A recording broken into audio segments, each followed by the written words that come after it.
नमस्ते प्रिय श्रोताओं, आज हम श्री कृष्ण की दिव्यवाणी और गीता के शाश्वत ज्ञान के माध्यम से जीवन के सबसे गहरे रहस्यों को समझेंगे। जब हमारा मन अशांत हो, जब जीवन के कठिन निर्णय हमारे सामने हो, तब किस दिशा में जाना चाहिए? आइए आज हम श्री कृष्ण के दिव्य उपदेशों के प्रकाश में इन प्रश्नों का उत्तर ढूंढते हैं। भगवान श्री कृष्ण केवल एक महान योद्धा और प्रेम के प्रतीक नहीं थे, बल्कि वे हमारे जीवन के सच्चे सारथी हैं। कुरुक्षेत्र के युद्ध में जब अर्जुन कर्तव्य और मोह के बीच उलझ गए, तब श्री कृष्ण ने उन्हें गीता का अमृत दिया। उन्होंने न केवल अर्जुन का मार्गदर्शन किया, बल्कि संपूर्ण मानवता के लिए जीवन का सबसे बड़ा सत्य उजागर किया। श्लोक: वासांसि जीर्णानि यथा विहाय नवानि गृह्णाति नरो पराणि तथा शरीरानि विहाय जीर्णा न्यानि संयाति नवानि देहि। श्री कृष्ण कहते हैं कि जैसे मनुष्य पुराने वस्त्र त्याग कर नए वस्त्र धारण करता है, वैसे ही आत्मा भी पुराने शरीर को छोड़कर नया शरीर धारण करती है। यह श्लोक हमें सिखाता है कि मृत्यु अंत नहीं है, हम आत्मा हैं, शरीर नहीं। ये समझना हमारे डर, शोक और मोह को समाप्त कर देता है। हमें अपने जीवन में कार्यों पर ध्यान देना चाहिए, मृत्यु का भय त्याग कर। तस्मादसक्तु सततं कार्यं कर्म समाचर असक्तो ह्याचरण कर्म परमानोति पुरुषः। श्री कृष्ण कहते हैं कि बिना किसी फल की चिंता किए हुए कर्म करते रहो। ऐसा कर्म ही तुम्हें जीवन में उन्नति और शांति की ओर ले जाएगा।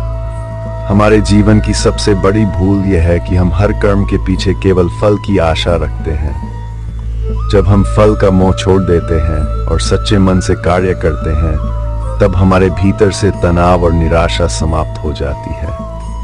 यही कर्मयोग का मार्ग है। श्लोक: अनन्याश्चिन्तयन्तो माम ये जना पर्युपासते तेषां नित्याभियुक्तानां योगक्षेमं वहाम्यहम्। जो व्यक्ति बिना विचलित हुए श्री कृष्ण का स्मरण करता है, उनकी भक्ति करता है, उनके योगक्षेम का स्वयं भगवान ध्यान रखते हैं। ये श्लोक हमें भक्ति का रहस्य सिखाता है। जब हम भगवान पर विश्वास रखते हैं, तब हमारे जीवन की हर समस्या का समाधान स्वयं ईश्वर करते हैं। हमें केवल प्रेम और श्रद्धा के साथ उनके चरणों में समर्पित होना है। श्लोक: बंधुरात्मात्मनस्तस्य येनात्मैवात्मना जित अनात्मनस्तु शत्वे वर्तेतात्मैव शत्रुवत्। श्री कृष्ण कहते हैं कि जिसने अपने मन को जीत लिया, उसके लिए मन सबसे बड़ा मित्र है, लेकिन जिसने मन को काबू नहीं किया, उसके लिए मन ही सबसे बड़ा शत्रु बन जाता है। मन पर नियंत्रण पाना ही सच्ची विजय है। हमारा मन ही हमें ऊंचाइयों तक ले जाता है और वही हमें पतन की ओर भी धकेल सकता है। ध्यान, योग और आत्म संयम से हम अपने मन को नियंत्रित कर सकते हैं। श्लोक: नहि ज्ञानेन सदृशं पवित्रमि तत्स्वयं योग संसिद्धा कालेनात्मनि विन्दति। श्री कृष्ण कहते हैं कि ज्ञान से पवित्र कुछ भी नहीं है। जब व्यक्ति आत्मज्ञान को प्राप्त करता है, तब वह अपने जीवन के सच्चे उद्देश्य को समझता है। ज्ञान ही अज्ञान का नाश करता है। जब हम अपने भीतर के आत्मज्ञान को पहचान लेते हैं, तब जीवन के सारे भ्रम समाप्त हो जाते हैं। यही जीवन का सबसे बड़ा लक्ष्य है। प्रिय श्रोताओं, भगवान श्री कृष्ण के ये उपदेश केवल धर्म और आध्यात्मिकता की बातें नहीं हैं।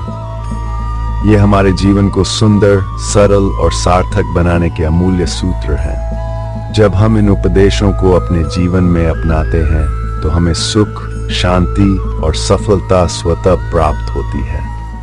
आइए हम सब श्री कृष्ण के इन दिव्य मार्गों पर चलने का संकल्प लें। जीवन में प्रेम, भक्ति और कर्म का संगम करें और ईश्वर के आशीर्वाद से अपने जीवन को उच्चतम शिखर तक पहुंचाएं। श्री कृष्ण का आशीर्वाद सदैव आपके जीवन में सुख, शांति और समृद्धि लेकर आए। जय श्री कृष्ण।